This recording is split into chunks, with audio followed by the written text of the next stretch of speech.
You rich kids, you cheese boys. Stop it. When other kids are protesting, don't be taking videos of them insulting them, saying, oh, their parents should have... nonsense, man. Rubbish.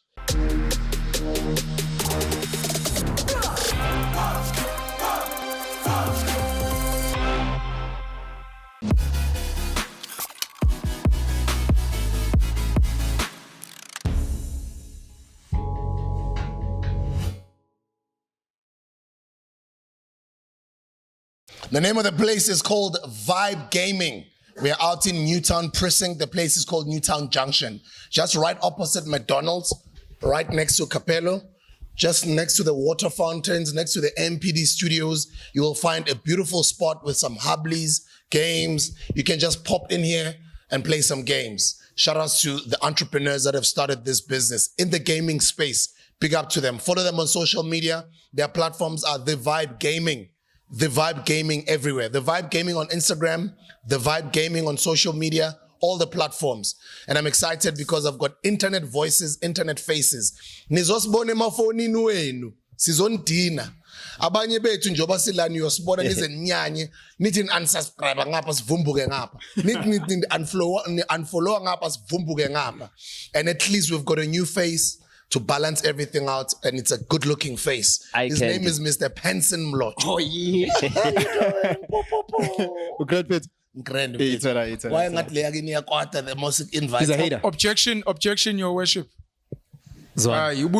Objection granted. No, Umubiza. No? It's a no from me. Look, I'll tell you something. I got a younger brother, and he's tall, dark, and handsome.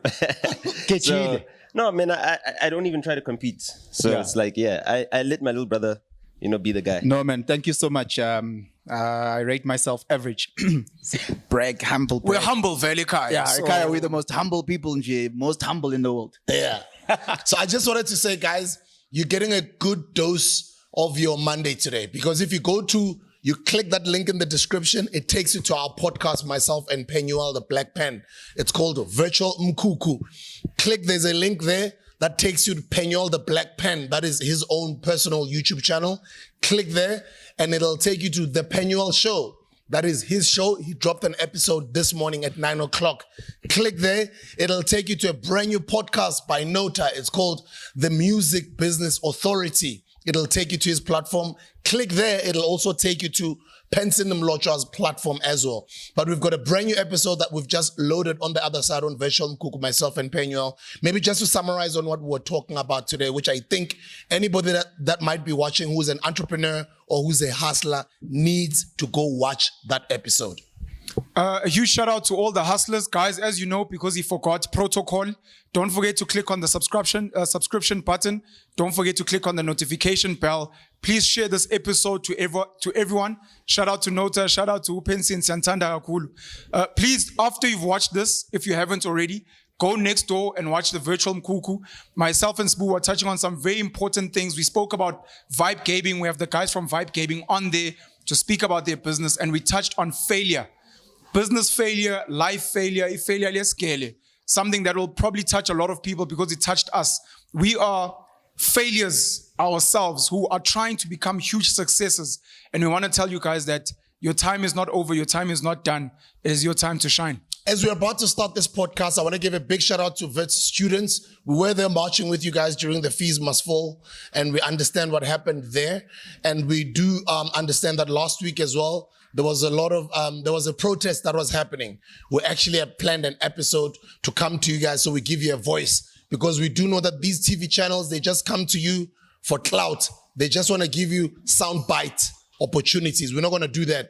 We're going to come there, give you guys a mic, get the SRC to be involved and all the students, so you guys nizopodla kahle nisitshele ukuthi wathakwan kwenzakalan. And then lastly, before I hand it over to Nota, shout out to everybody who's here at the Vibe Gaming. And I can hear some of you guys are not experienced to having TV production next to you. You are busy speaking. We don't speak when the camera is on. You respect the camera. Just play the game and just shut up, if I have to put it nicely and bluntly. Just shut up and enjoy the game and enjoy the conversation that'll be happening in the background. But I want to give all of you guys a big shout out. You guys are the future. We started like you guys when we were still students, seeing Tuana, and we want to say we're doing all of this content for all of you guys. Show them on camera there. Guys, give a big shout out to the camera there. It's looking at you. Away, my second. There's others over there in that corner. They're pleasing a mahabli there. Shout outs to the crew, guys. We hope you enjoy the episode. And please, on a very more polite way, please give us space to speak. I was just being a bit harsh. Nangiti, shut up. I'm just joking. It was a joke. But in a very nice way, please, guys, just for an hour, enjoy the show sonically, but then do whatever you're doing just quietly. Nota. It's my first time hearing Nota this quiet for this long. I think it's a record. I missed you, bro. How you doing? I miss you too. Now, you need to give me a habli to shut me up. Oh, yeah. Pipe down. I must organize a habli. Nang relax. Bars. You good? You good, bro? No, I'm good, man. I'm just like disappointed. Guys, you rich kids, you cheese boys, stop it.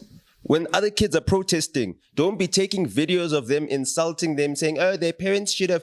Nonsense, man. Rubbish. You guys got the privilege of having parents that can afford to take you to these institutions, which shouldn't even be charging for this education. Because if we're trying to encourage kids to better themselves, if we're trying to encourage young people to go out there and reach their dreams, they should be supported by these institutions. Wits University, the University of the Witwatersrand, is the home of liberalism in South Africa, since it started. And we're now in a new economic dispensation. We're now in a new political dispensation. And it seems like the liberal voices are being shut out. The liberal voices are those poor kids, those that depend on NFSAS grants, those that depend on family members that are far afield so that they can get this education that you guys waste.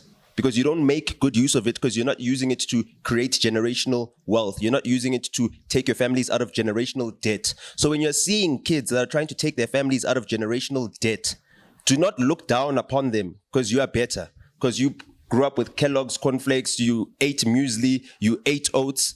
I'm one of those privileged kids that had the muesli, the oats, and all the options in the morning.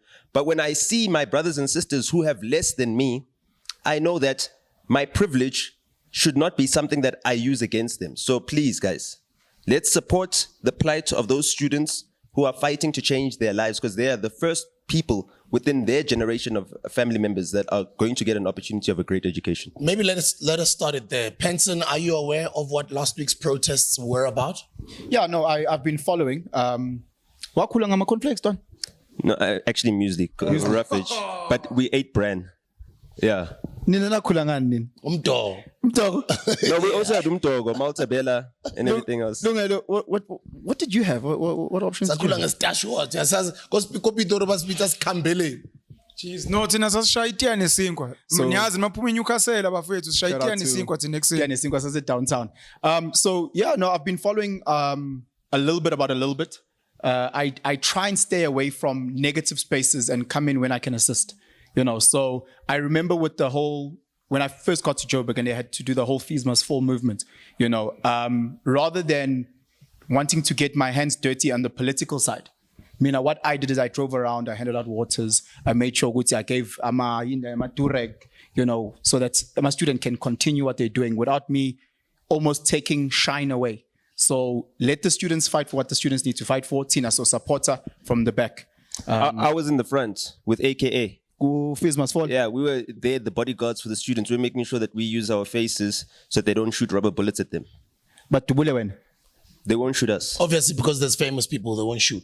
You understand? So if I was a cop, unfortunately, obviously, people didn't know you then, but that's what we were trying to. No, I'm saying they didn't know you then. So now now you're in a different position, because now you can actually use your face to ensure that you humanize the struggle of the students. And that's what we're trying to do. I think a lot of us who are in the background, the unknown guys, we can also help, So while you have Nota and RIP or AKA in the front, being that bulletproof vest, some of us, because these students do come from underprivileged backgrounds, so we can supply water, food, whatever resources that they need, Sibe Corner. I'm in the media space, so again, in terms of putting out the right messages, if people want to hit me up, if people want to get guidance, how can we actually get the right message through bar the other platforms that we know are there for clout? We know that they're trying to sell a certain narrative. So if they want to reach out, I can assist. So I don't know if you can see this, but this is Dakar 2. So this was the Questa album that was released. What we did is that we made a Banksy-esque type of artwork, right? And then we say Questa has risen, because obviously that was the point of the album itself, but we removed the Statue of Rhodes, and this is the Jameson Steps at UCT.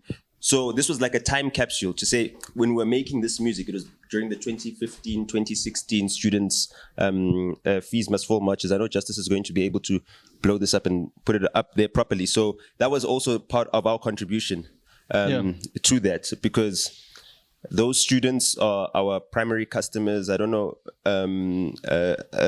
Spuda will also attest to this. A lot of our careers in the music space have been supported by the students and those in universities. And they've given us their ears, and we thought we should lend our shoulders to the wheel in their struggle. That's beautiful. Mina, sorry. I think for guys like me who aren't that knowledgeable with that ecosystem, having grown up in Joburg and things like that, the last thing that I want to papel my student while they're busy protesting and fighting, for their cause, so it's great. And again, guys, Tinesquazio who can be in the background and assist, but let's not be jumping onto this just for cloud chasing, and get there as umlilo on my paper. Yeah. We help out now. All of a sudden, 2023, no one's talking about Fees Must Fall, so if we can continue to assist them in the little ways that we can. So I failed my matric. I rewrote my matric. My goal was to go to Wits University. I didn't make it to go to Wits University because I didn't get, at the time, you would pass with what they would call an exemption. I think now it's called a bachelor's, right? I passed with that. I passed in an S, which was basically just School living. So I couldn't make it to Wits University. I was one of those guys who ended up going to, at the time it was called Witwatersrand Technikon, Wits Tech, we used to call it. It used to have different campuses. Some of you guys who do go there, who've been to Johannesburg, you'd know the Dorenfontein campus. There was the Elof Street campus, where there were design and fashion design students there. And there was the Auckland Park campus. And around my era, at the time, I studied Nabo Bugalav. We had a great episode with Kabelo here on the Hustlers Corner. Go check it out. I think it's about 8 or 10 episodes ago. We spoke about when we were still going to Wits Tech together, when they were still at Auckland Park, and just that environment, a machuba, a panorama, back in those days. When I just think about student life, it was so beautiful. But there was an opportunity that I wasn't going to make it even into Wits Tech because I did not have the money. Not only did I just get school leaving, but we didn't have enough money for me to even go and study. So my parents encouraged me to go and apply for NFSAS. Before it was NFSAS, it was something called TEFSA.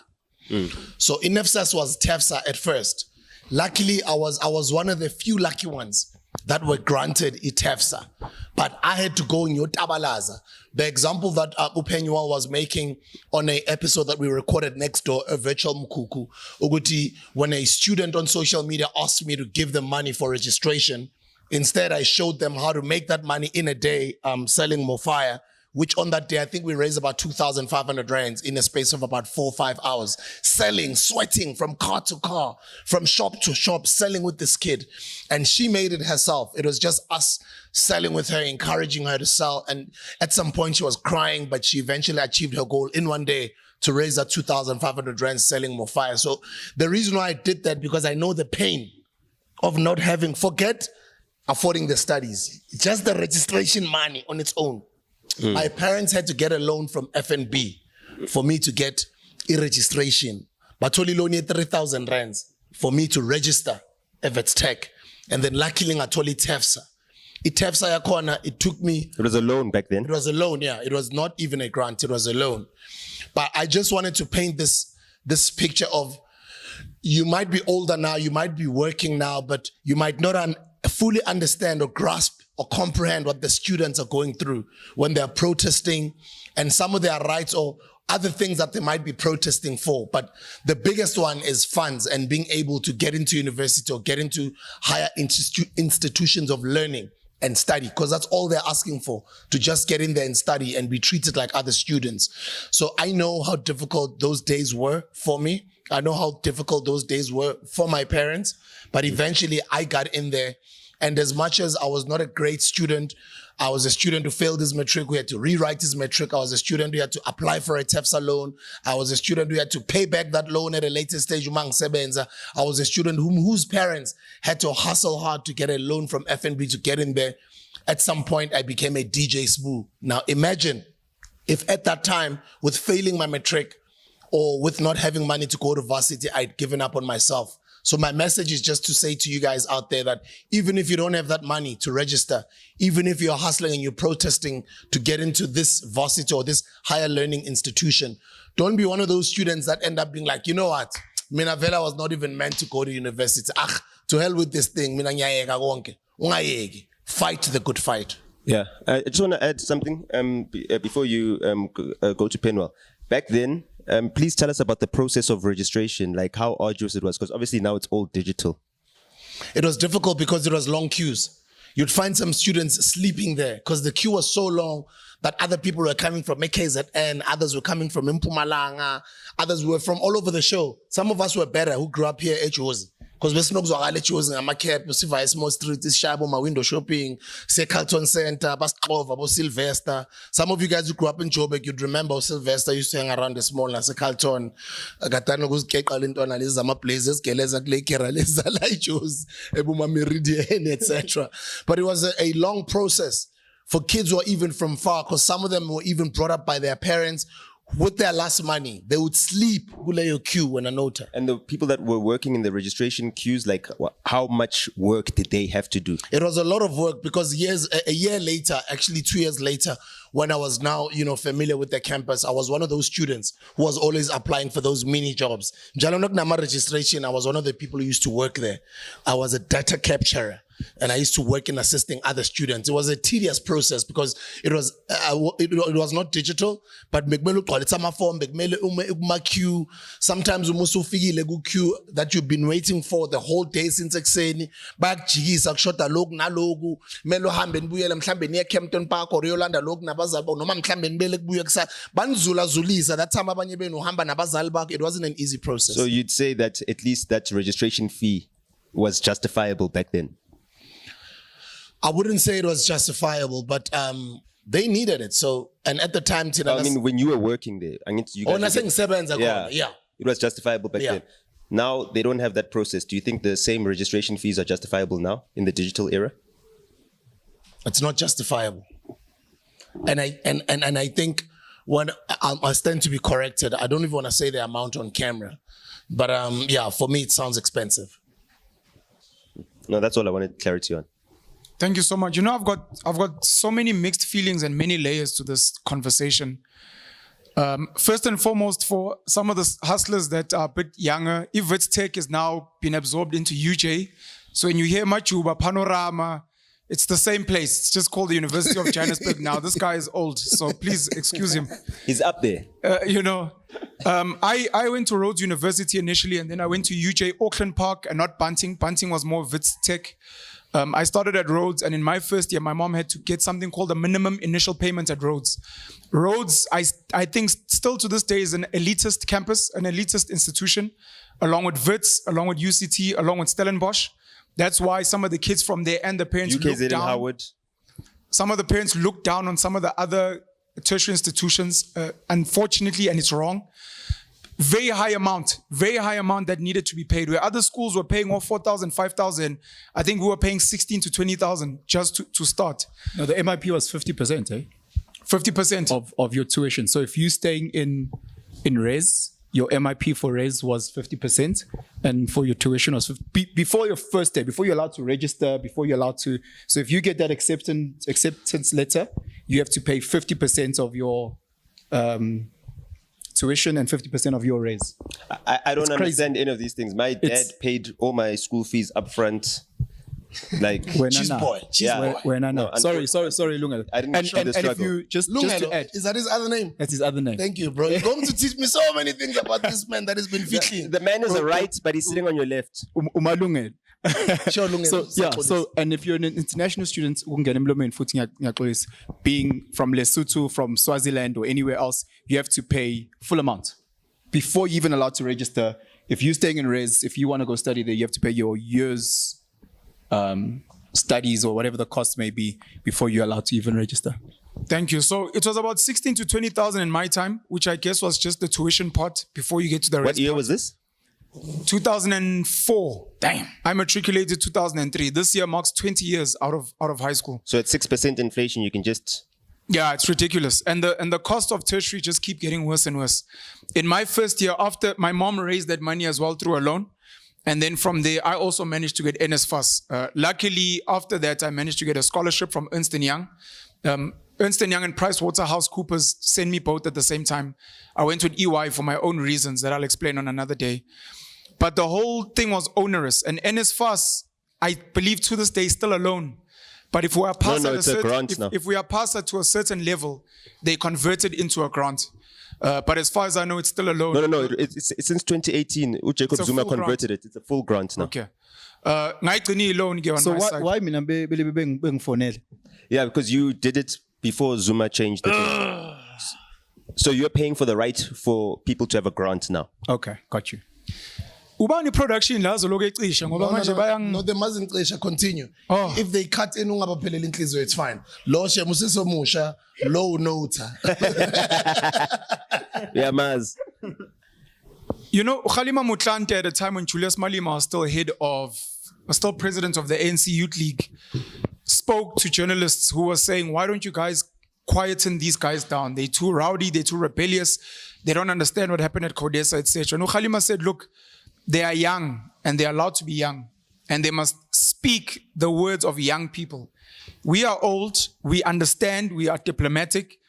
We were young at some point. We can't quieten them down. They need to speak their speak.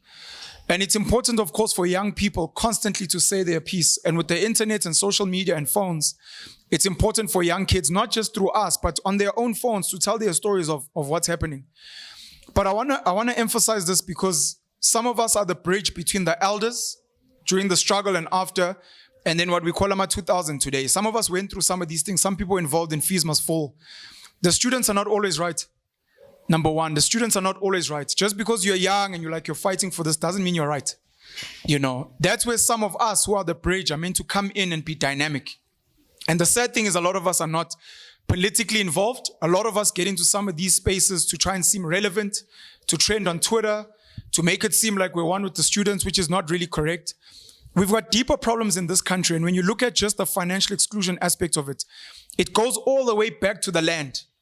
The reason our parents don't have money, the reason we're struggling economically, the reason we have to beg for our grants from government is because we don't have an economy that is inclusive of the masses. It's because we don't have the land. And our ruling party has fundamentally and completely still failed our people. And today you've got young kids in 2023 fighting with campus leadership who now are trying to make ends meet, who nathi siyafika because sesiclever sesiyasebenza, we come and we tell them they're wrong, they should do things better. Some of us, it's become Animal Farm. We're on the other side when we're telling them you're not meant to protest like this, it's illegal. And it's because the people that are ruling have fundamentally failed the transformation of this country. So we're going to end up fighting. I saw a lady in the news last week. She's young. So you can imagine she could have been at Fees Must Fall, a doctor, trying to get through. And she's saying, look, I stand with the protest. I'm with the students.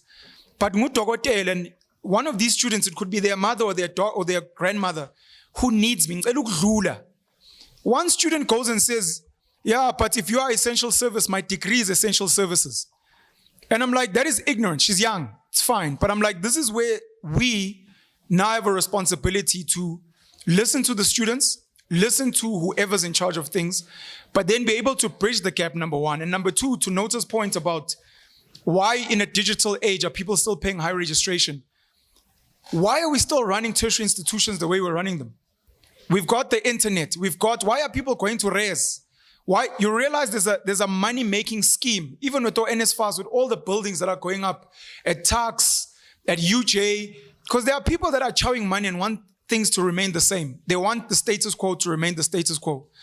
And until we become honest, and I still believe Fees Must Fall failed. People can come and say, no, but I think that's bullshit. The fact that there are students still protesting today tells me fundamentally.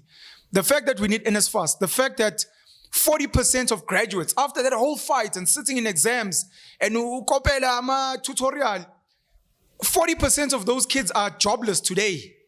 tells me that the whole system is kind of fucked. My last point is going to be this. Today I was having a conversation about UCT, Wits, because they are deemed some of the best institutions in the country. And a big part of it is legacy. It's like make America great again. They are great because there were a lot of, especially white Jewish people that came from these institutions. And today are CEOs and big business people. It's not great because of the kids that are there now. If you were to measure, as an example, EUJ, NMMU, and Wits, from when black kids came into now, and you look at where those kids fall in, you realize a lot of these institutions are similar, number one. Number two, if you're going to use the benchmark here, UCT, of post-grad and who's what in America, that is not how you measure excellence. Because the UCT child is from Bishops. They're from Weinberg Boys. They're from Rondebosch.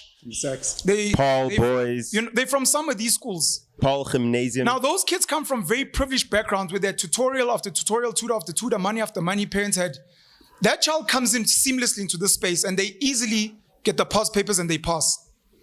Compare that child who's a doctor, engineer, lawyer, to a Fort Hare WSU, University of Zululand, that's taking a child from MKHUKHU, from a 4-room. Lengane yapusha elokishini ifunda ngekhandlela under load shedding. Ukuzongena la nge-NFSAS and then they become udokotela okhuluma broken English. That is something of a fucking miracle. And you want to tell me that institution is superior? Look at our postgraduate. Now we need to rewire our thinking around this whole fucking thing. And if we're clever, we have to work backwards. What does our economy and our society need? Joshua Maponga spoke about this. The point of education is meant to empower people in solving their problems. If upume makaya, if upume lokshini, write down a list. This was him, sorry, this is not me. This was Joshua Maponga.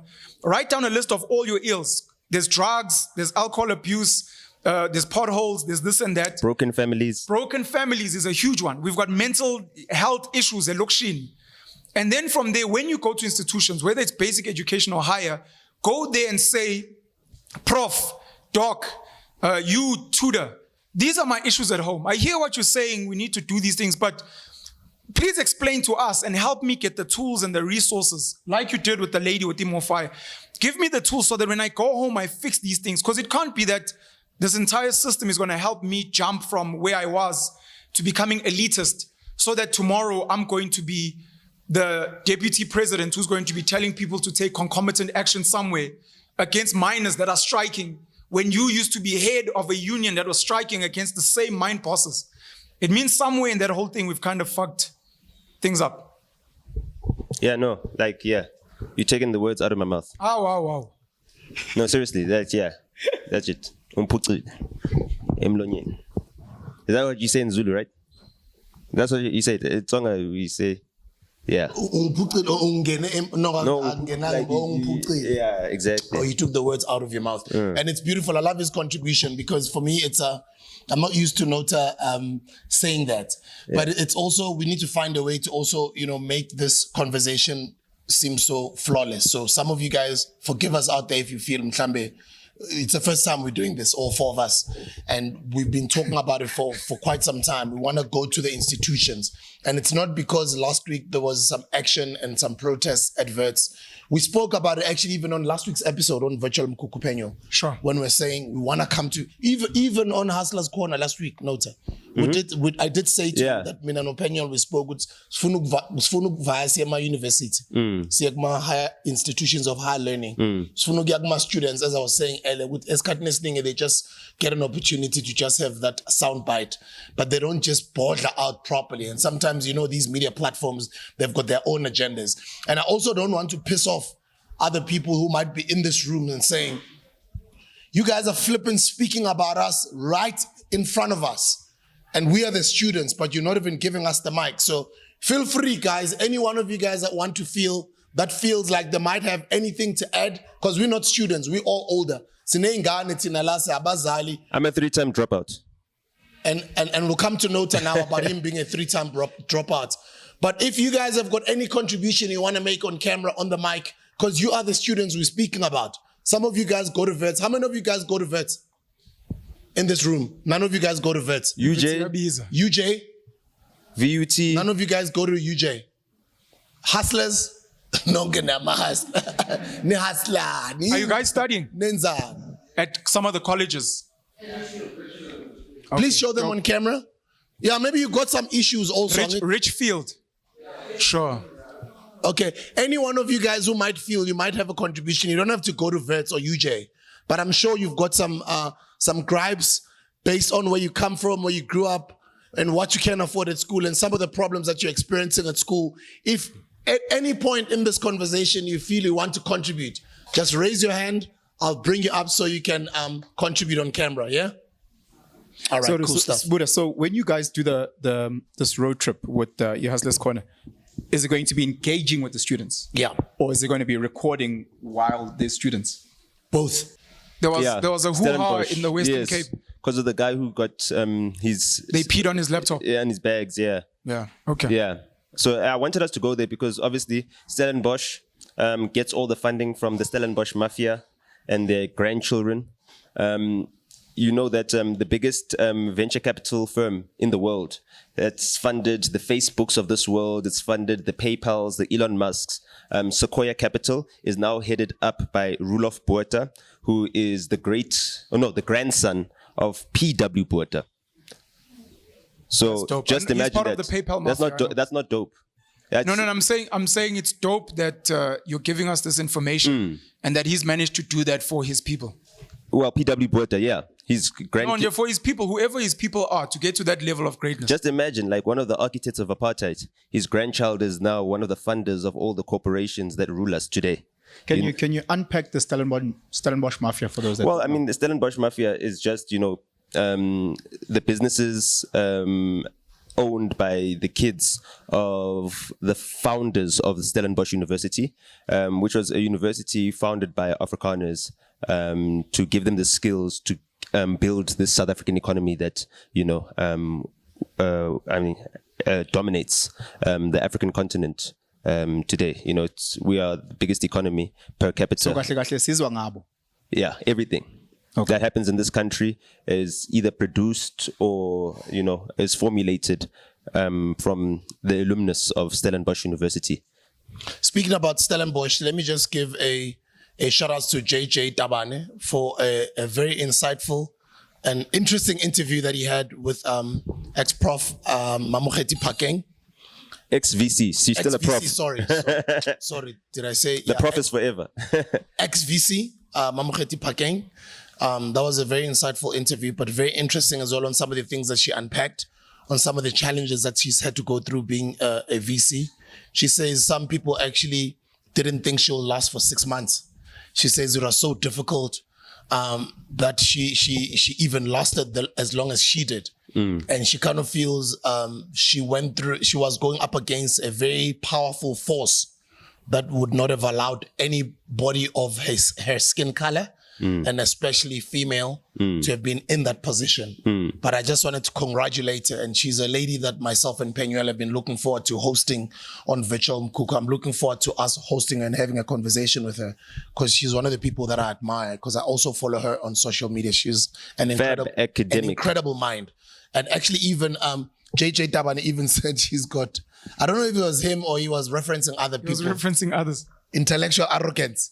That was my first time hearing that one. No, I back and said, well, now with your journalistic buffoonery.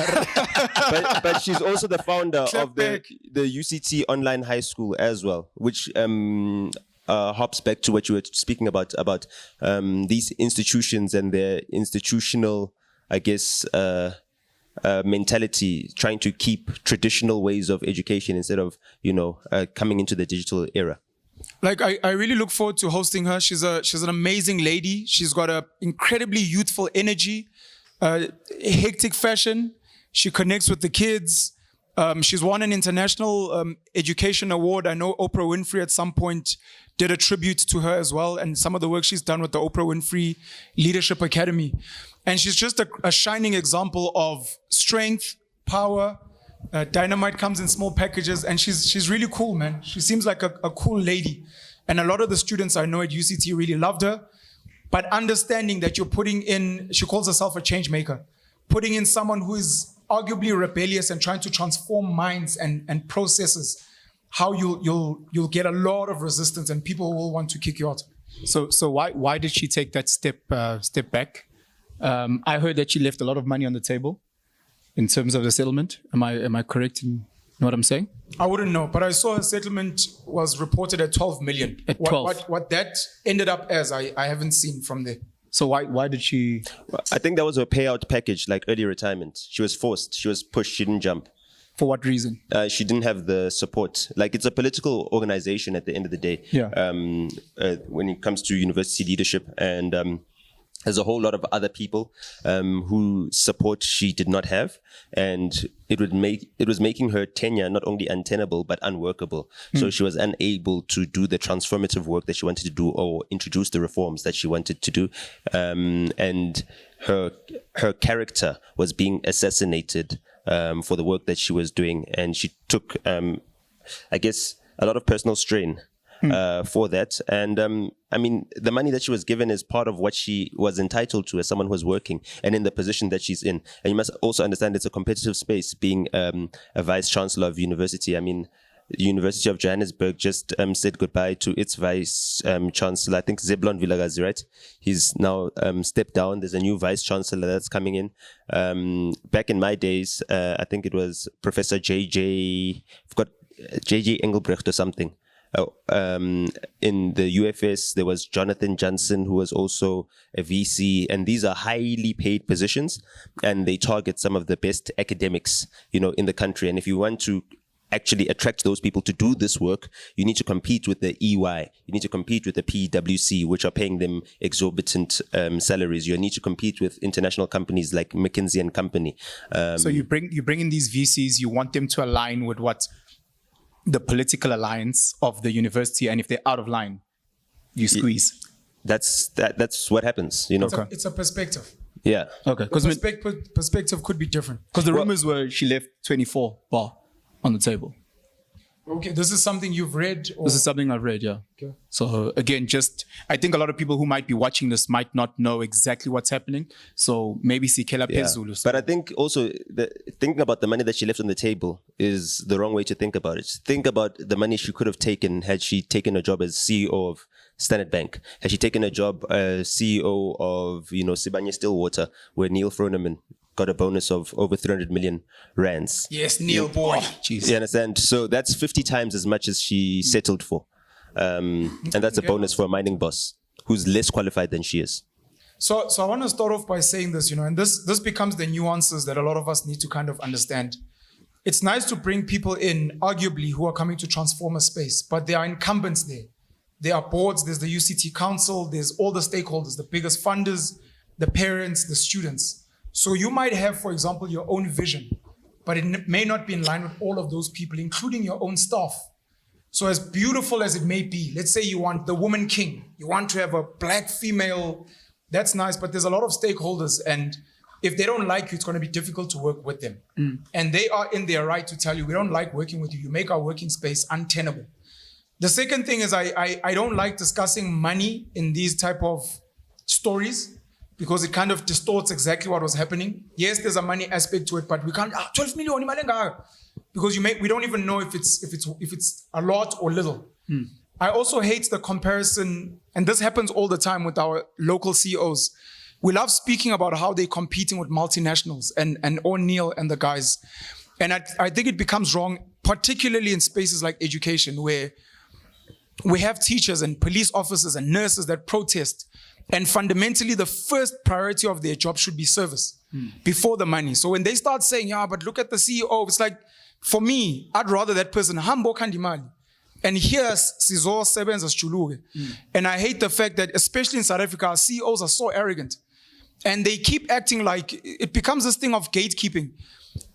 Same with politicians. If someone now says, yeah, but who's gonna come up with if Cyril leaves? It's because we're not given a chance to actually lead at the highest level. So these CEOs, they keep swapping amongst each other so that they become this elite group. And they keep saying, well, in America, they'll pay me this many millions of dollars. In Europe, they want to pay me euros. It's like, go fuck yourself. We're trying to develop a fucking nation. And if you want to get paid the same as a Silicon Valley CEO or a CEO in Germany, these people who built their wealth of exploitation of Africa, it doesn't make sense. We're building something. So you almost have to take a pay cut to build. I want to say this about to Prof. Women like her, not her in particular. For me, our mindset needs to be go to a UCT work, and then almost immediately thereafter go to a WSU, a Forte, a UniZulu, and then go plow back. Because the whole point of it is meant to be how do we uplift these spaces more than, for me, transforming a UCT Stellenbosch. How do you go and make Forte great instead of trying to make a black UCT? Your focus, and this fighting is what, alumni, yeah. and this is what's the story about Stellenbosch. And I was on Stellenbosch's side, this thing of removing Afrikaans. I was like, you're fighting Afrikaans, like what happened in June 76. Instead of saying, no, in our schools, KwaZulu, we're actually going to say the medium of instruction is going to be isiZulu. If Marties wants to have an Afrikaans medium of instruction, let's go and build Forte into a Xhosa institution. And not only that, but because Stellenbosch has got money from Capitec, from DSTV, let's also make sure that we tell everyone who supports Forte, start buying from MOFAYA, Trip, because these are the guys that are funding us, because their privilege and their greatness and their arrogance, their intellectual arrogance, literally comes from the fact that Batati Mali from Otaki, yeah. And then they have, but it's their thing, and Siyababongela. Yeah. For us, it's to learn and then do the same. So like SASA, if they say you're excluding us, we'll be like, no, we're trying to be like you. We're just trying to be like you. I see an example of that being done in the United States. A lot of the former NFL players, there's even a NFL Hall of Famer now who's coaching at a traditional HSBCU, which is historically black colleges or universities in the States. So they're trying to uplift those universities, their football teams, change the culture so that they can also participate. Here, we don't have historically black universities or colleges. We have historically white and elite universities, technicons, colleges. And our mission is to transform those institutions, but we haven't or built up the institutional capital to actually start our own organizations, our own institutions ourselves. There is no University of Soweto, there is no University of Alexandra, there is no University of Tembisa, which would be there to serve the needs of those communities and ensure that the academics themselves are not just contributing to their own self-development, but to the development of the communities that they come from. You don't recognize Ongoye, University of Zululand, Mangosuthu, Tech, Forte, Walter Sisulu, you don't recognize those? Those are historically... Even Turfloop. Those are all historically white institutions that have been transformed. University of Zululand. All of them, all of the universities were formed during the apartheid times. So whether or not they were named after us or named for us or institutions that were for black people, the institutions were capitalized by the apartheid state machinery. So they are for them. When it comes to what education that they're giving us a substandard education so that we could be of service to their industries, their their corporations, and also their institutions as well, because the same people that graduate are the ones that are picked to lead these organizations and these institutions, and they've also got that, that same institutional bias that comes from coming from a certain institution. You'd know it, you're a Rhodian. No, like Rhodians, right? Is it Rhodians, right? It's rodents. Rodents. Rodents, yes. Did you also go to Rhodes? Yeah, we were very privileged to both go there. So. Well, that's the thing. You say that you're privileged, but should you have been? Is it a privilege? No, it shouldn't have been. It shouldn't have been. It should have been. You think about thousands and thousands of kids from Echin in Grahamstown, who couldn't get in there. Not from an academic point. Yeah, Makanda. Not from an academic point, but from a financial point. Because it's not like, oh, let me just go online and apply to NFSAS, boom, I'll get it. It's also a bit challenging. It's not as easy as I think some people might paint it. Yeah. And also, they've got their own discretion to use about which students that they allow. So you, Penson, you are light-skinned. How? And the NFSAS application is light-skinned. You're less threatening than a dark Dindi. But how does NFSAS know that? Not NFSAS. When you go in for your interviews and everything else, they look at you, they see how you speak, what high schools did you go to? You went to nice primary schools and high schools in Newcastle as well. So you speak differently from a guy who comes from Islalien. You understand what I'm saying? Right. So you are less threatening to the institution when you present yourself. You see it in the application process when you have to write a piece on why you need to be here. And by doing that, you already just sift Ngicela ungena la Ukuthi fast. umuntu So, ubhala kanjani. Yeah, sorry. I dated a lady in varsity at Rhodes whose father was in exile. He was an ANC activist. And we used to go to these extra lectures. A lot of the hustlers, if you go to a privileged institution like Wits, UCT, UKZN, Rhodes, there are a lot of extra lectures which happen where they normally bring politicians, big business. Please go attend those things. You'll learn a lot. You network a lot. Then when the rest of your friends are getting drunk, busy having sex, busy fucking smoking habli, please go and attend those things. So we were attending one, Tokyo Sekhwale with also Tito Mboweni, and she was highlighting that a lot of these institutions intentionally ensure that there aren't a lot of black male students in these institutions, because having a lot of black female in these institutions, number one, it's women empowerment, but they're not a threat to what you're saying. If you have a lot of black machita here at any time, if they decide to be activists, so they normally shove them out. That's why the black man in South Africa is in such danger, and you find them smoking the nyaupes and whatever. The second thing was, yes, they may not look at your light-skinnedness, but what they did do, which was exclusionary at Rhodes, and I don't know if they still do it, and they must fix this thing, is they'd want you to write an essay on your favorite book and why. And just by asking a question like that, the Afrikaans universities do something else. They ask for your extramurals. Were you a head prefect? What sports did you play? And that becomes the way they filter. They'll say it's part of our race culture, but if we ask to Pume Limpopo, we will push you weren't a head prefect, you weren't playing rugby, you weren't part of the choir. They already know the type of person you are, and they kind of don't want you because you're a riffraff and you're an other. Go to a tech or something somewhere. They already assume the type of person you 100%. Sorry, just in terms of Ongoya and those type of universities, I agree, we do need to build our own University of Soweto, etc., etc. But they are there. Is it not for us to change it from the inside out? I mean, we're doing that. That's what I'm saying, that those spaces are spaces of transformation. Got you. But in terms of how they were established, they're not established like you're looking at your historical black colleges and universities in the United States, your Spelman colleges, which were institutions that were created to ensure that we have black doctors, we have black lawyers, we have black academics, and not just people that are workers for the corporations. As PENUEL had put it, the pigs in Animal Farm, essentially. So that's what these universities are basically trying to churn out. Exactly. And I mean, even the light skin privilege doesn't begin when you get to university. It starts from a crash. You're the kid that's not shouted at. You're the kid that's, hey. Before a crash, a clinic, you're the kid that gets kisses.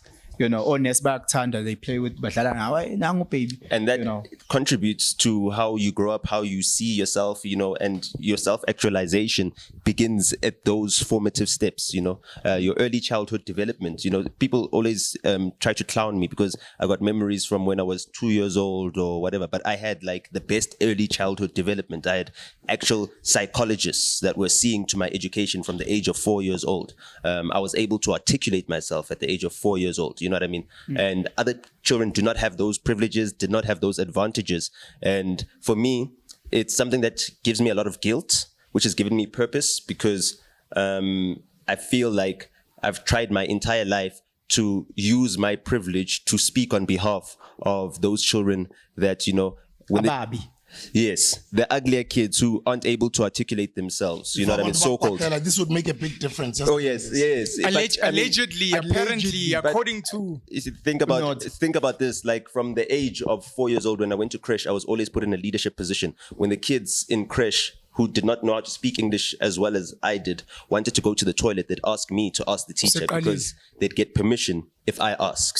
And that is something that, if I internalize that and saw myself as better, I wouldn't then be able to assist other children who are not given those opportunities because I'm judged differently from them, and because the black child naturally is criminalized, and the darker your skin, the more criminalized you are, the more proximus you are to whiteness, the more privilege then you are then preferred with.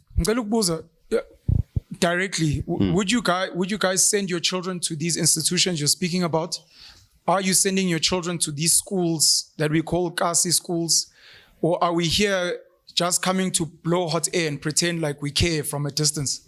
Realistically, if we say we need to change, do we mean it? Or are we expecting other people to drive the change? Those institutions themselves disadvantage children. those institutions themselves accept children because they're the left behind children, and therefore they are treated like left behind children. It's like an orphanage. You know, I don't know if you watch Oliver Twist, but if you saw how those orphaned children were treated, they were white kids, but they were orphaned kids. They weren't at the same in the same tax bracket as the elite kids. So they're not the kids that are then taught to assimilate with kids that are going to go to Oxford one day, go to Cambridge, or go to. Would you send your kids to these I would spaces? not. I've taken So my nephew. what are we doing about it? My nephew, who is now an orphan because his mother passed away and his father passed away, was in a school in Soweto, and because we had now the opportunity to intervene in his upbringing, as my siblings and I, my family, he was then given private tutelage, and that private tutelage cost 7,000 rands a month. And in the 18 months that he got that private tutelage, he moved from being not able to read at all to being able to read at a grade 4 level, and now he's at Lone Hill Primary, which is a elite private school, and he's learning with other kids, and he's at the same level and able to compete. And that's because, fortunately for us, you know, my parents were better off than a lot of other parents and were able to But afford how does us this fix the school? So you it haven't does fixed not- the school. We cannot fix the I'm school. asking Joba Sihlela, siyakhuluma about fixing University of Zululand, WSU, Fort Hare. Joba Sihlela, forget politicians, forget business, Tina. If we're not willing to send our kids there, if we're not willing to send our kids with Ekasi, if we're not willing to take that 7,000 from a private tutor and say, pump it into the school, then what are we doing here? And who are we expecting to change? Because it means we're also just going to keep getting privilege and the kid from Limpopo and from Emadaden, but we're actually just bullshitting. I wouldn't call it bullshitting, because yes, there is a level of hypocrisy. Sure, we agree.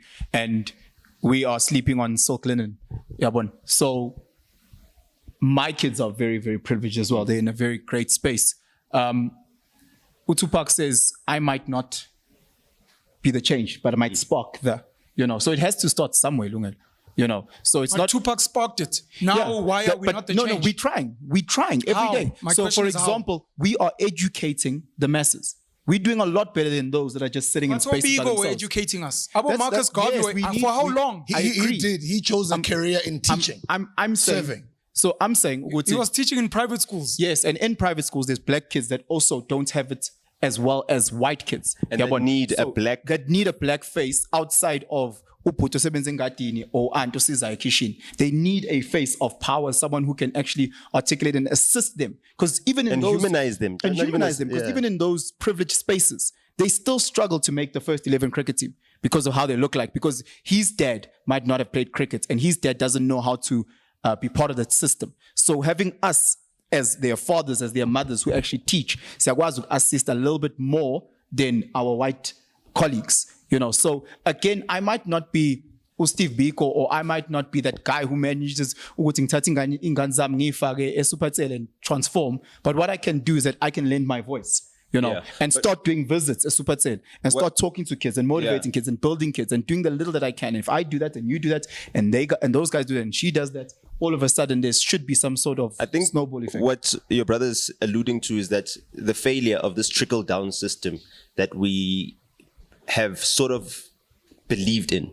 You know what I mean? That maybe if I can make it up there, I can open up opportunities for a few other children who will then be able to open up opportunities for other children. But what we're seeing is that more and more children are being excluded. More and more children are being left behind. Only 30% of those that start grade 1, 12 years later, then finally matriculate or even qualify to have a university qualification, or, you know, even a spot. 100%. It is getting worse. You're very It's getting right. worse. So, you know, if we're looking at 70% of the ones that are being left behind and only 30% make it, we cannot expect them to lift everybody else. I mean, our tax base as a country is also shrinking.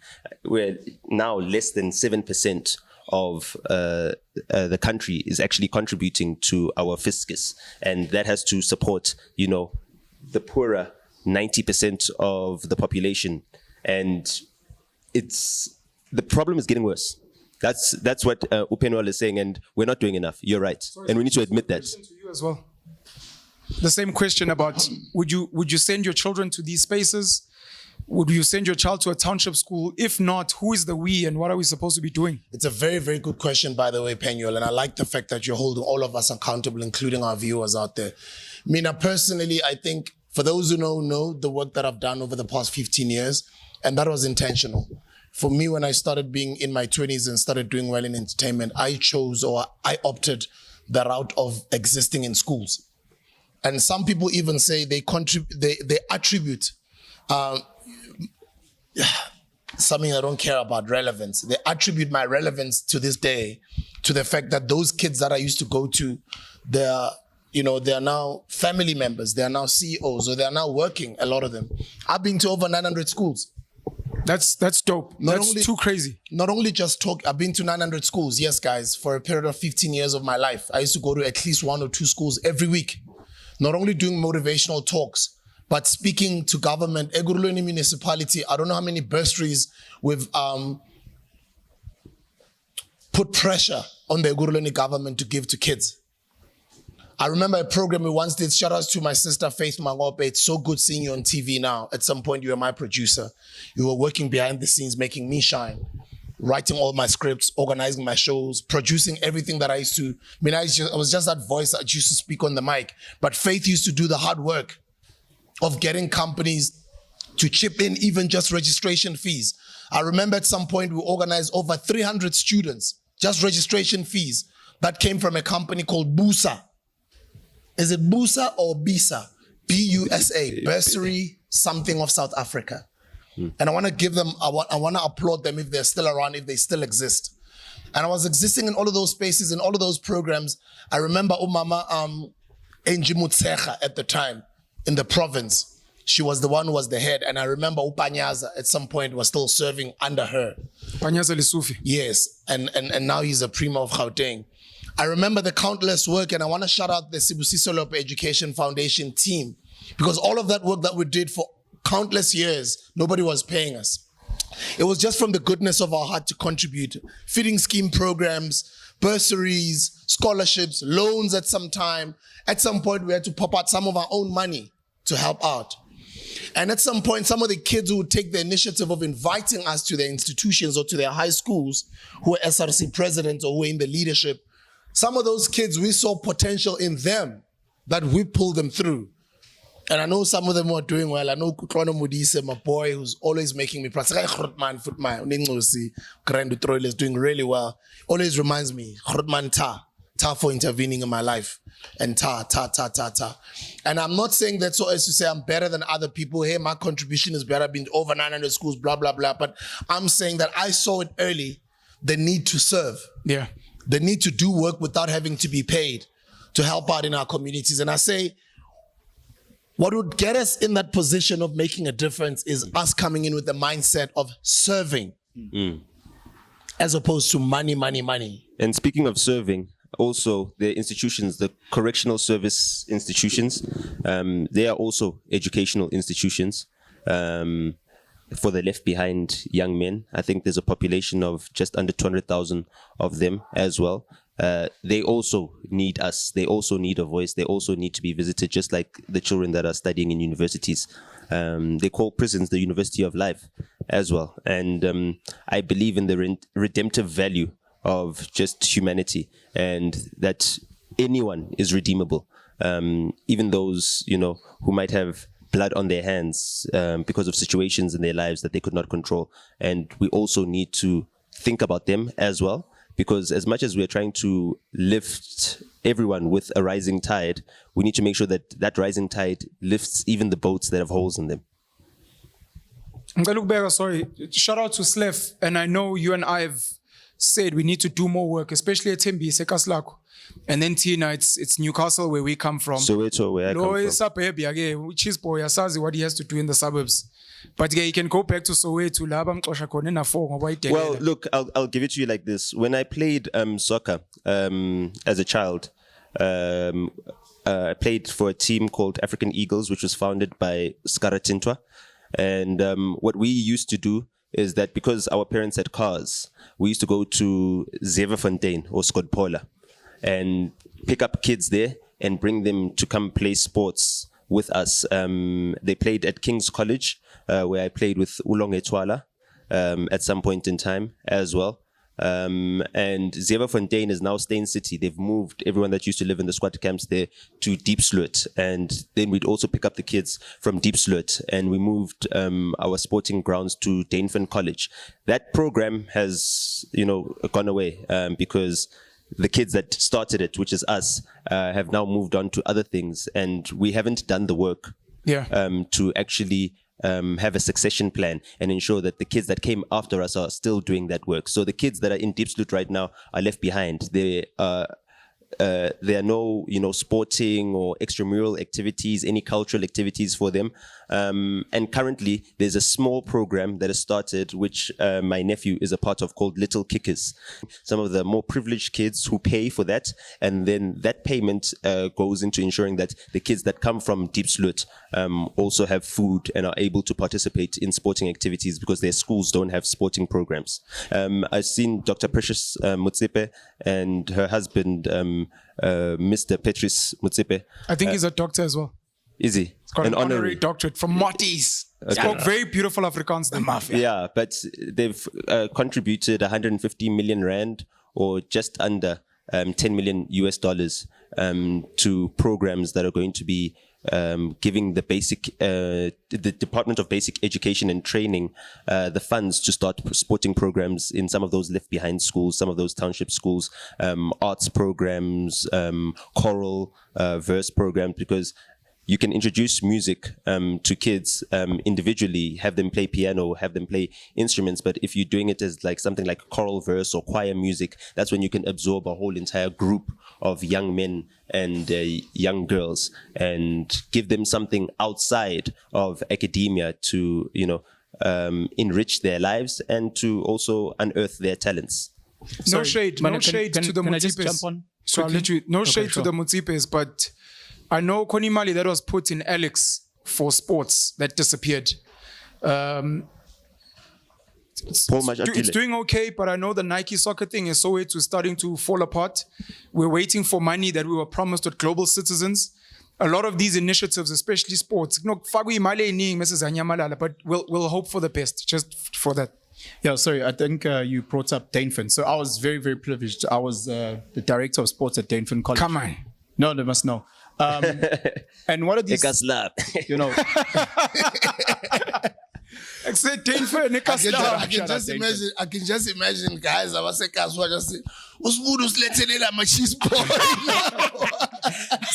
so a lot of things that happen that we might not talk about is those sporting programs, so they still do a huge sporting program as Dainfern, the college, from a rugby point. So it's not a soccer point anymore, where at every age group they will fetch about 20 boys from Elokshi, and they bring them on. Yes, they might have an ulterior motive. And then from a sporting point, let's see your talents in rugby, the ones that end up being exceptional, they get absorbed in terms of scholarship. Then some of them get bought, for lack of a better term, to your Cares, to your St. Stithians, to your St. John's, and JP boys with the hope that we might not be able to help everyone right now, but those 5 to 10 that have that privilege of making into those schools, getting into those universities, then can go back to Elokshin as well. And then that trickle-down effect that you're speaking about. Yeah. So it's not just at Dainfern College. I was privileged to do that.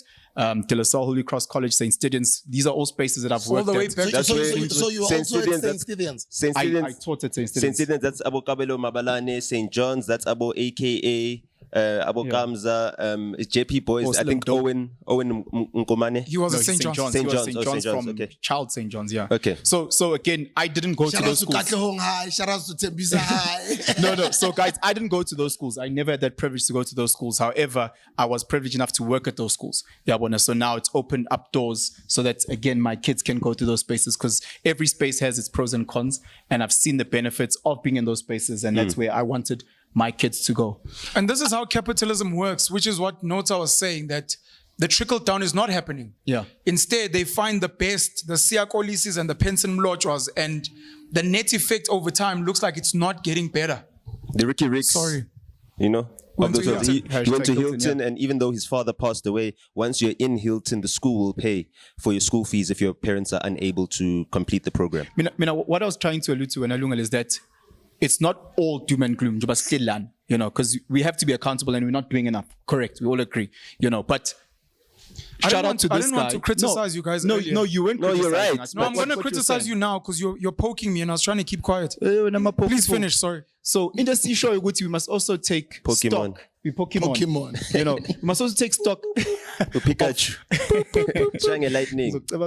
So stop it. Nengane eziyisi- Igama lakho umthobisi. Just njobe ngiphaphele nje umthobisi. Oh, umthobi. Wasemadadeni, intwana ya rider. Nolungelo, okay. But sometimes we do have to stop and actually give ourselves a pat on the back on the great stuff that we have done, you know, and then look, it's okay, no, there's still many mountains to climb, you know, and he's right. We need to be accountable. We need to do more, especially as the platform grows or as my little platform grows and I have a bigger reach and a bigger voice. I need to use it for the right things, Yeah. you know, and the next generation and have a bigger net effect. Or And I did allude earlier on to, you know, the youth. With the gents, whenever you feel you've got something in your mind, raise your hand. And I can see some hands are raised. I'll invite you guys to come through, come join us, say your name, what do you study, and your contribution.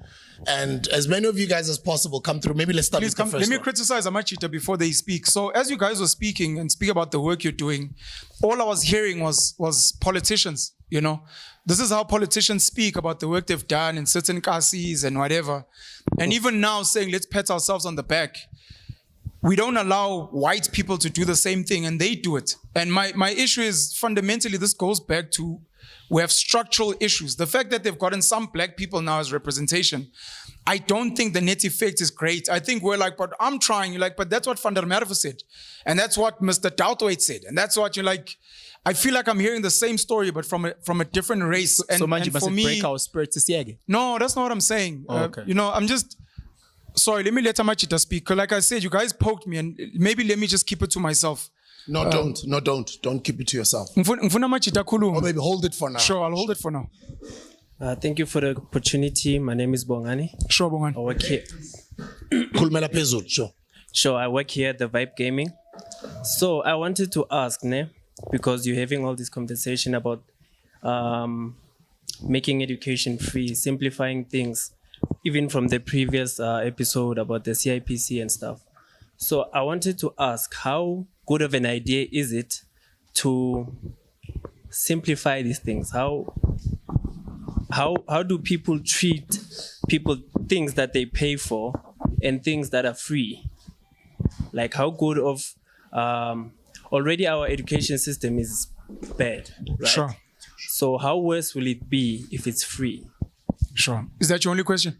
Yeah, I wanted to ask Thank you. essentially, how good of an idea is it to simplify things, to make things free and like, Thank you. Yeah. Do you have another question? Maybe we'll take all of them first and then answer them all together.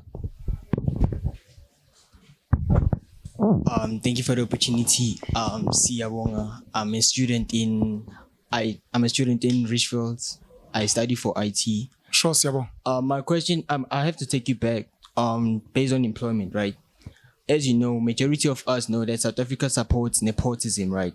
You must hire someone who you know. Sure. Connection. You know, it's a connection. As a country, how can we fix that as people? Because like a lot of students, especially when you're fresh from university or college, like you gotta know someone who's gonna put you in a position. For 100%. example, you know, maybe how can I put this? Maybe a manager or CEO, as you said, right? So yeah, like how can we fix that as a country? How can you Thank move you. forward? How can you take a step forward from there? Siabonga. Yes. Any other Bongani. questions? Just those two questions. So the first one is, how do we get people to respect what is free, considering that our education is already bad? Is it not going to get worse if it's free? And then the second one is, what is the solution to nepotism, where you have to have a connection, you know, in order to get somewhere in life? And they're gatekeepers. I think, yeah, No, you guys can answer. Sorry, please feel free. I simplified it as They're asking gatekeeping. all of us. So I think the gatekeeping problem is an issue when it comes to certain things like education. You know, education should not be gate kept. Education should be free. in my belief. To answer the first question, in many first world countries, education is free up to a university level. The largest economy in Europe, Germany, Deutschland has got free education, and some of our best trained engineers that founded companies that are essential for having an economy, like ESCOM, boom, went to Germany to get some of the best education, to learn how to build power plants.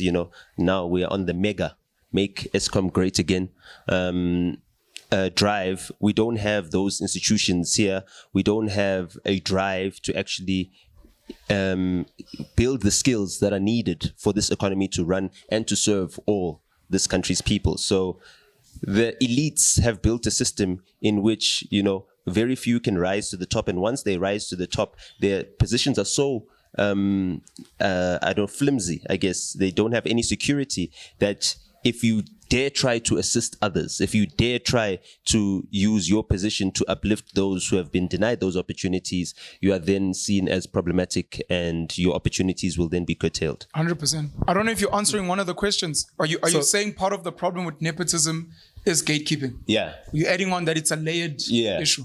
Okay. I think for me, it was around I just want to ask a question. Tuloput that asked around not respecting something that is free. Bongan. If we had free data, internet, what do you think the effects of that would be?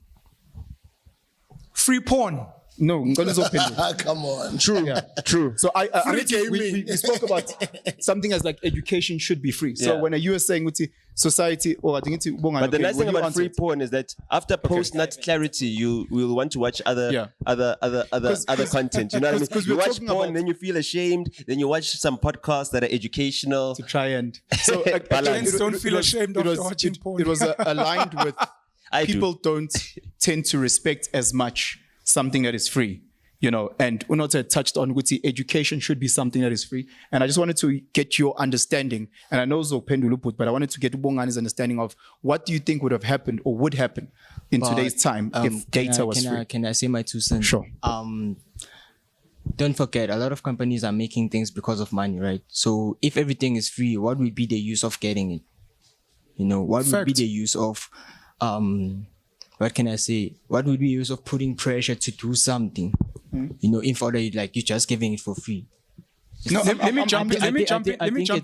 It's not beneficial for the company that's gonna choose. There's different ways to make money, right? Don't forget, as I said, as a big company, you want money, right? You won't give something for free just because, Jay. No, you're hearing my question wrong. As a company, we can make money on the back end. I'm asking as South African, as the youth, having free internet, how would that look like? Let me maybe try answer for one, if he doesn't mind. A lot of students in the institutions get free Wi-Fi. There's a lot of free Wi-Fi in my library and stuff. So your answer, the answer to your question would be based on what are those people doing with that? Are they building businesses? Are they making money? So it was more of a rhetorical question because we've seen what has happened with the influencer marketing or the influencers that have popped up. We've seen with the TikTok, there's people that have become overnight millionaires, right? Yeah. Because of free internet. Is that a fact? Yes, that's a fact. Like even myself, I can say the streaming. You get free internet? No, but the people that use free internet stream the music that I produce, and that makes me money. I've got a bigger customer base. I've got a bigger total addressable market because of free internet. You know what I mean? And that means that the digital products that we are creating can actually create added value. And not only the value that it creates for the consumer, but the people that are actually creating it can actually monetize because of the access. No, and definitely for me, so just to give a shout out, I run a media house, so from a digital advertising point, I want there to be free internet because then I know how I can plug certain products to those spaces, So again, I don't want to limit it with there must be stakeholders or gatekeepers or, if indoor is free, if things are free, then people will mistreat rather than let's educate people on how to use those platforms, how don't to forget, use I think a lot of our brothers and sisters, they don't want to be educated into something new, They prefer to stay in the past. Some of them. Yes, I wouldn't say majority. I think that's one of our problems as black people. All right. I think that's one of our problems as black people. I wanted to ask you, one of the things that you're doing with internet and that you do more with free internet is gaming, right? Because you're here in this establishment. Yeah. That's number one. yeah, but Number two. Oh yeah, sorry. Go ahead. but since I have like free internet, I'll try not to educate myself. Of course, there's something that as a human being you must try to obtain some knowledge as time goes on, right? You gotta know certain things, you know how to do certain things. But we live in the 20s, guys. For reals, like come on, it's easy to make money now. Very easy. Easy. So, yeah. To make money. Yeah. Yo, okay. In my opinion. Well done to you. In my opinion. Sure. Walla boy. Continue. I like that. I like his mindset. Because if he says it's easy, then it's easy. Sure. Then his mind gets wired that way. Yeah. 100%. And then at Because some like- point as he grows, he just Sees finds it because he's opportunities, yeah, convinced 'cause it's himself easy. it's easy to make money. Because like at some point, I don't think a lot of people know the opportunities that they have in order to make. Like you can just make money through your phone, through a laptop. Like there's a lot of things to make money out like from. You know, as we're saying, like you can play games and still make money. How are you making money? How old are you now? I'm 20. You're 20 years old. Like I'm turning 20 this year. So you're 19. Yeah. How are you making money currently? Currently I do forex, play video games online, win some tournaments and all that. And then maybe what's the most amount of money you've made in a month? It depends. Yeah. Yeah, it depends. I wouldn't estimate, but it depends. But you always have money. Yeah. Yes, at some point, At Vele. some point, value I'll of not yes, know I'll be where. broke and Yeah, all yeah. that, you know. So Yeah. yeah, basically that's life. So yeah. I love this boy. I love this boy. That's why he's sitting on the chair, Mos. You can see leaders from afar. Ubani Kama, Siyabonga. Siabo. what's your social media? Let's all follow him. What's your social media? Social media, Instagram CIQ Msezane. Sorry, say it slow. Instagram. Instagram I'm CIQ SQ Msezane. Facebook same thing. TikTok same thing. Yeah. SIAQ QUE SQ then Msezane. Say that again. SIA. SIAQUE SQ Msezane. Proud of you, boy. Yes. Continue with that type of mindset and start and continue to encourage your friends, even your circle of friends, to think the way you do. And wanna now ask you a piggies question. about it's not easy to make money. Give them reasons why you say it's easy. Okay, I just want to ask you a question. When you were in school, how much public speaking did you do, like in class? Personally I didn't have the courage to do it. So where did you find the courage now that you have left school? I mean, I would just say in building my self-confidence and all that. I wouldn't say I had self-low esteem, but I just didn't have the courage to go. And Were you encouraged to work on your self-esteem in school? a lot? And But I encourage myself. In school, they don't teach that. okay, in the school that you went to, they didn't teach that. Yeah. Yeah, because in some schools they do. But I also believe that they don't pressurize it. Well, yeah, like that's what I'm saying is that you know. So if they don't pressurize it, how do you expect people to have confidence? Yes, that's true. You're very right. So the schools that I went to, I was always given a platform to speak. You know, my public speaking skills is something that I learned from creche. So these are the things that we're missing out on in the early childhood development. You know, when we say children must be seen, not heard, you know, and we have that attitude inculcated in children that then become adults that see children as people that should be seen and not heard, and then they pass on that lack of self-esteem, they pass on that lack of self-confidence to other generations. And as you can see, the net effect of that is that you are one of the ones that stand out amongst your peer group, and that shouldn't be the case. You should be one of many, you know. In fact, all of you should be like that. All of you should have that self-confidence. All of you should. But don't forget, as you said, a lot of people are being criticized, and some people can't take the criticism, right?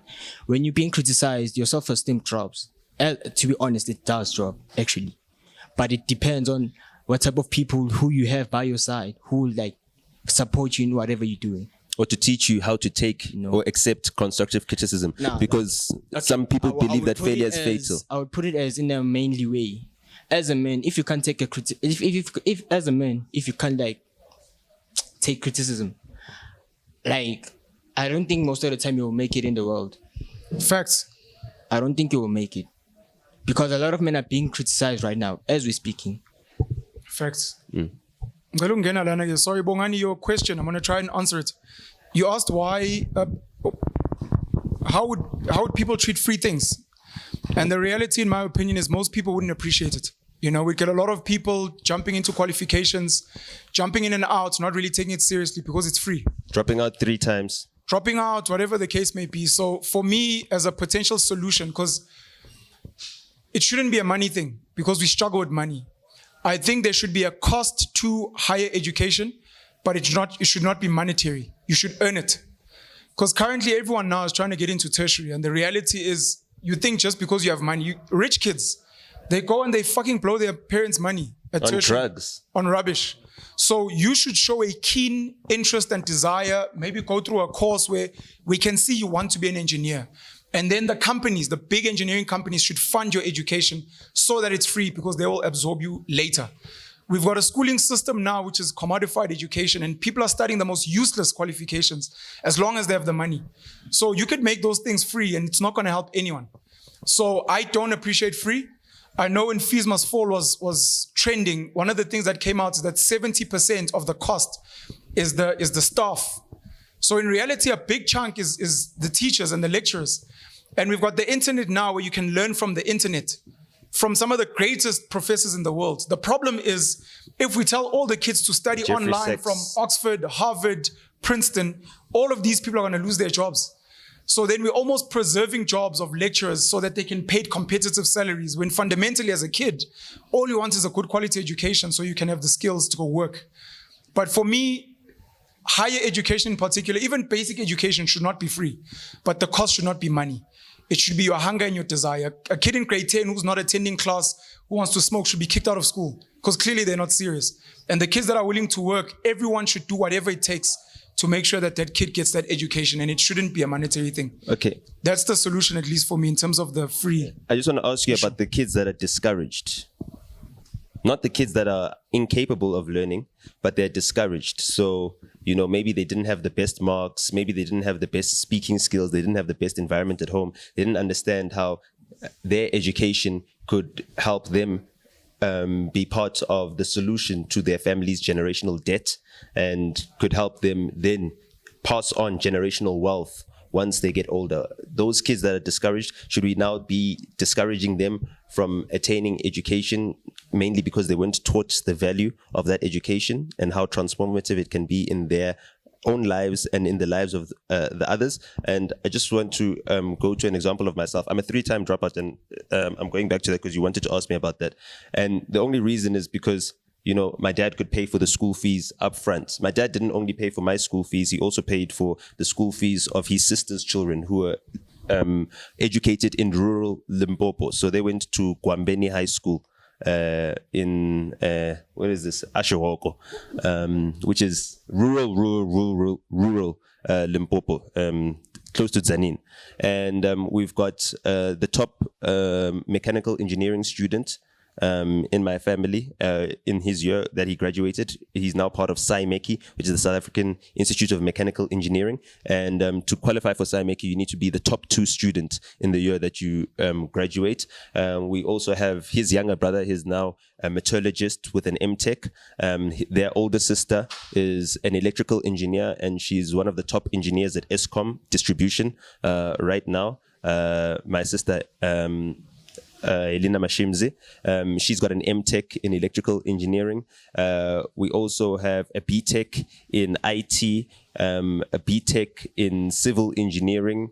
All of these are my dad's younger sister's children, who are now qualified, and our family is now in the mining engineering space. My cousin runs a business in Palabora, and they do mining engineering and service some of the big mining corporations in Limpopo.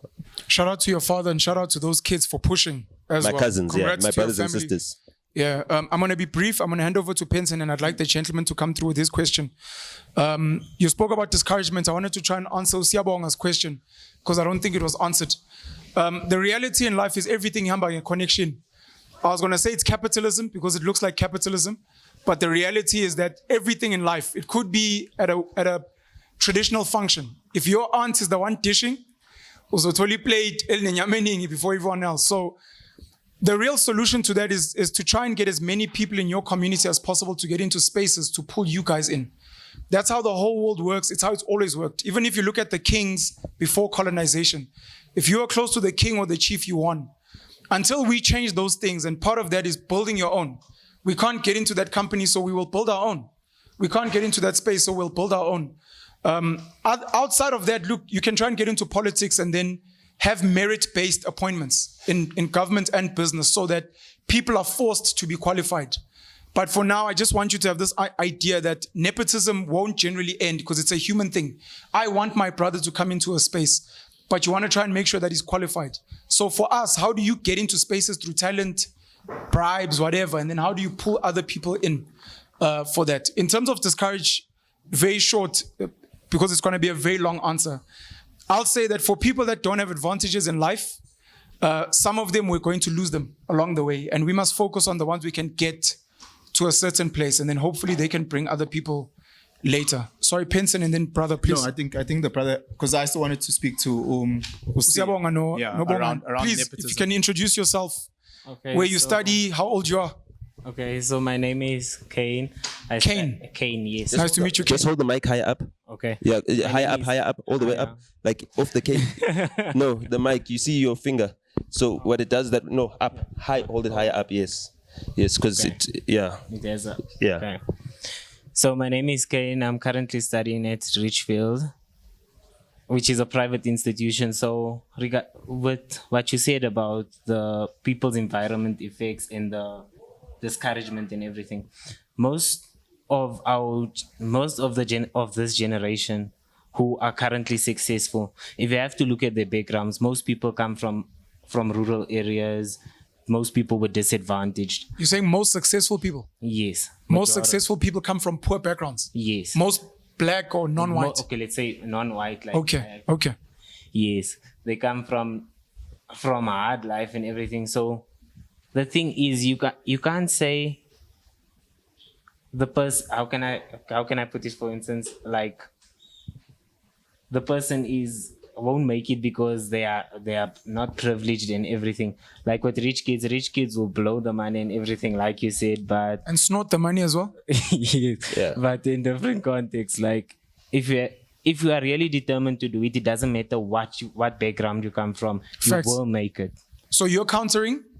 Excuse Who are me? you countering? It sounds like you were disagreeing with someone. I was disagreeing with what he said when he said he's disagreeing with the thing of you are discouraged and everything. Like most people are actually put in that effort because they see what they're going through, and most people are inspired by what they are seeing on the news. Like there was a child, I'm not sure in which year it was. Okay, I'm not sure in which year it was. There was someone who actually was the top achiever who studied under the street lights and everything. If I recall nice. So Closer to your mouth, your mic. So if you are really determined to do something, I believe you can do it. Thank you very much, Kane. And you're right. Look, historically in our country, almost every black person comes from poverty because of our history. So almost every black person that's successful, to what you're saying, comes from a poor background. And the reason for most of these things is because the old people are not giving this new generation a chance to actually shine. They're gatekeeping. So if you have to look in Parliament, how much percent is young people? Parliament Close to zero. Parliament is basically an oldish home for old people. You're right. Without Even ideas. they passed pension retirement age. They passed everything. It's like if you are in retirement, Cyril Ramaphosa will come and say, wouldn't you want to be the minister? I want to say this. So this is holding. This is holding. This is holding- not the controversial ones. It's the kids that are saying this. This is holding students accountable, because I know we complain a lot about a lot of things, and this all spurs from the Wits protest about financial exclusion. Once people become smart and understand the value system of our economy and how the country's run, you're going to at some point have to look to yourself, wherever you come from, and look at where your family spends money. So you're saying we don't have money, but your uncles are getting drunk, buying Distel, which is under Remgrow, and it's making Stellenbosch rich. And my you guys uncle. bank somewhere else and you do whatever and it's making them rich. So some of the money that you're looking for, some of the behaviors are part of the reason why you're almost funding your own oppression. So somewhere along the line, we also have to look at our own behaviors. Why do you not want to study in KZN? Why do you want to go and study in Cape Town and take all your mom's pocket money and spend it in Cape Town when you can spend it Ekasi? Why do you not want to fund the school that you come from? Because as long as you're leaving your neighborhood, your school, etc., it's going to fall apart. And then from Cape Town, you're going to be saying, "You, that used to be a great school." It's because you left. So sometimes we have to look into ourselves as part of the problem. And to what you're saying, if our government is going to say, but it's like, but it's you guys.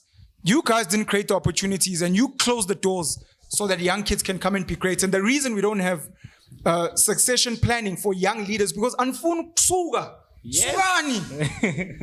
Thank you, Ken. Yeah, sorry, man, Kane. I want to first start by agreeing. If you're determined, then you'll obviously make it. And that speaks volumes because that's very, very true. And we've seen the likes of so many people that come from underprivileged spaces become huge successes. Where I disagree is when using the word majority of the successful people. There's a lot of successful people that come from underprivileged, I agree. But the majority, I don't know to that. And the reason why it speaks to when you're saying that Parliament is an old age home. We agree? So where are those people's kids? Where do those kids go to? What schools are they in? And if this old age home that is running the system, the powers that be, are putting their kids in privileged spaces. So when we say kids, we're talking about people who are now in their late 40s, that bracket. Those are now the people who, like we had spoken earlier, become the gatekeepers, the new version of gatekeepers. So their parents are in Parliament, and now they have gone through private schooling, and they are Animal Farm, and they now the CEOs and the faces of spaces, and they run industry, and those are the guys who are closing the doors. So I do agree. A lot of people come from very, very underprivileged background, become successful if they're determined. But for me, when I sit and I watch the media landscape, and I was sitting and we had the unfortunate passing of AKA, and I'm watching the people that are talking, and I'm listening to Usim Dope. I'm like, your father's Robert Kumete? Wow. You went to St. John's? Wow. I listened to Nota, and Nota talks of private schooling. And I go, and he knows. I went to school with Sim Dope for a year. And I go, wow. So let him know. Let him know. No, I'm serious. It's like, No, but you're speaking about that. Yeah. So I'm bringing it up because I'm looking at the media that I'm consuming. I'm looking at the people that are the rappers, the musicians, the guys in the spaces, the actors, the AKAs, the TKZs, the Ricky Ricks.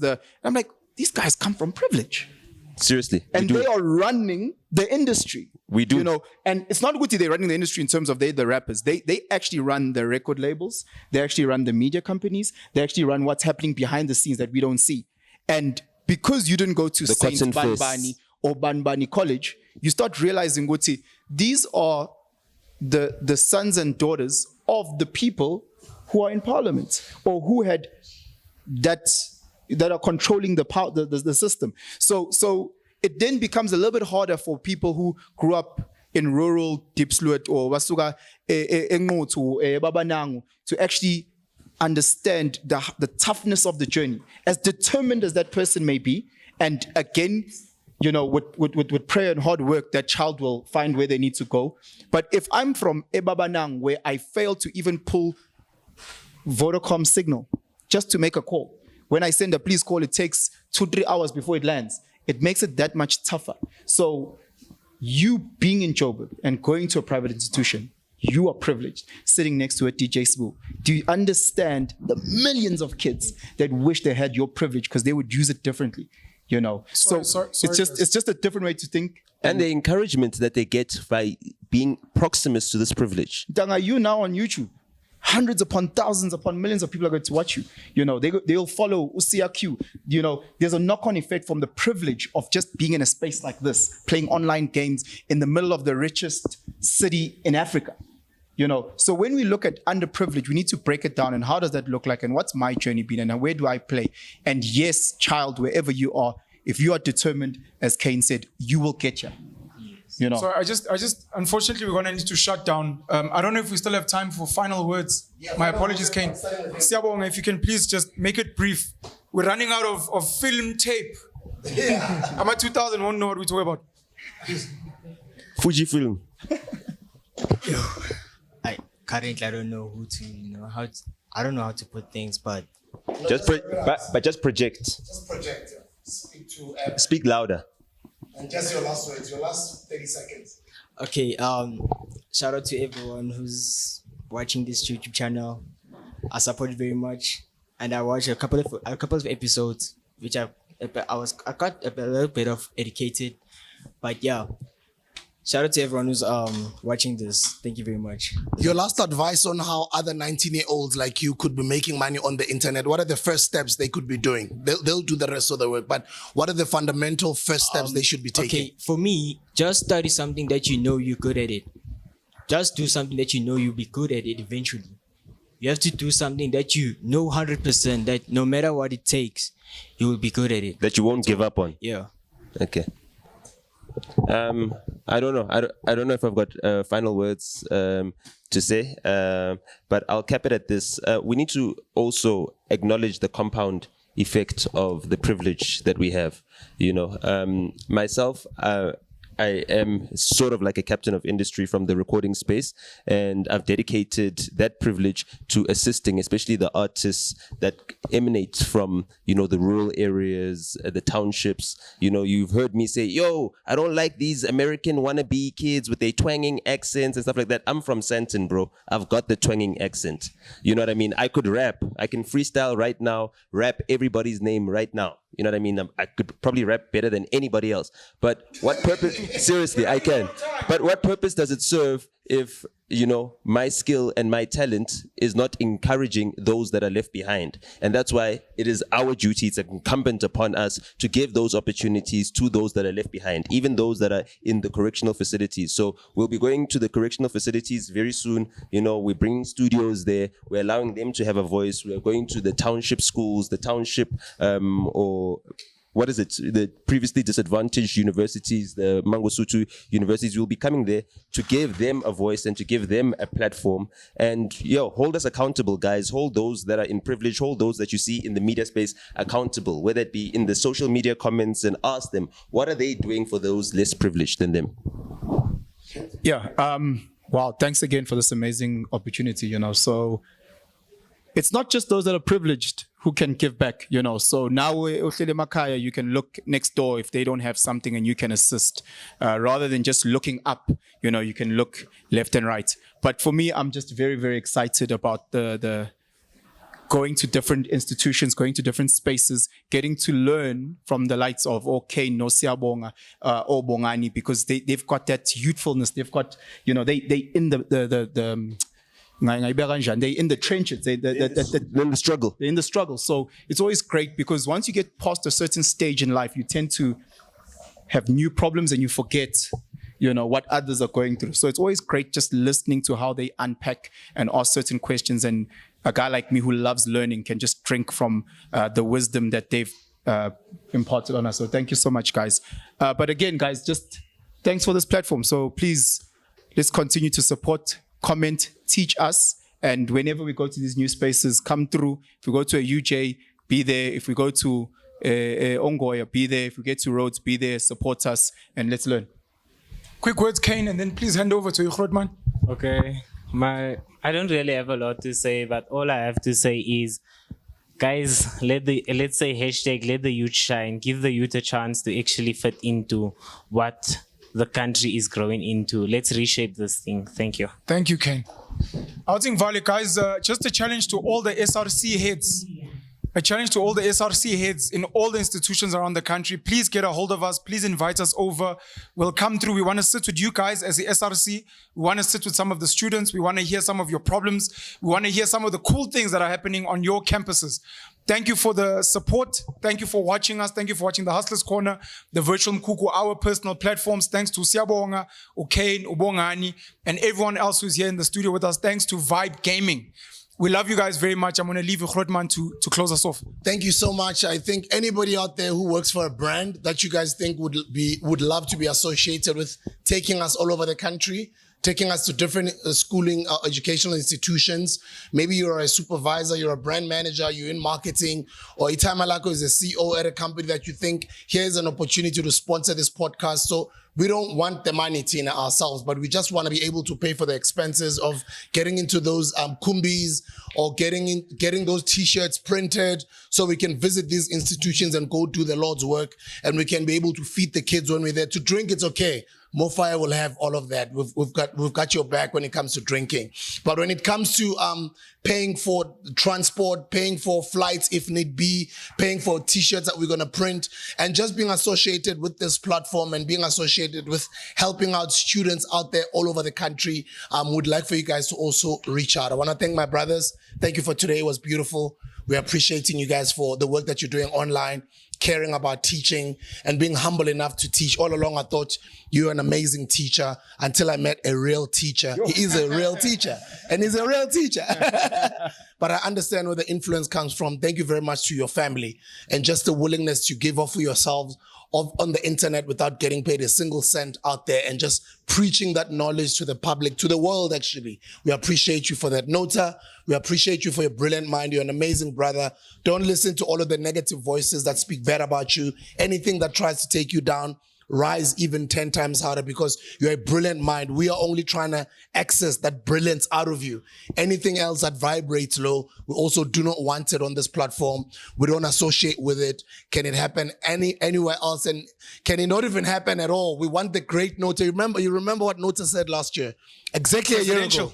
He said, I'm trying to be that presidential Nota. So we're trying to get that presidential Nota out of you, because I believe that you're an incredible human being. I don't even think this country is aware of the person that you're still going to become in the next couple of years. And all three of you guys, I'm very proud of you guys. And thank you for today's episode. I'm very humbled. And Wits students and students across the country, we did this episode because of you.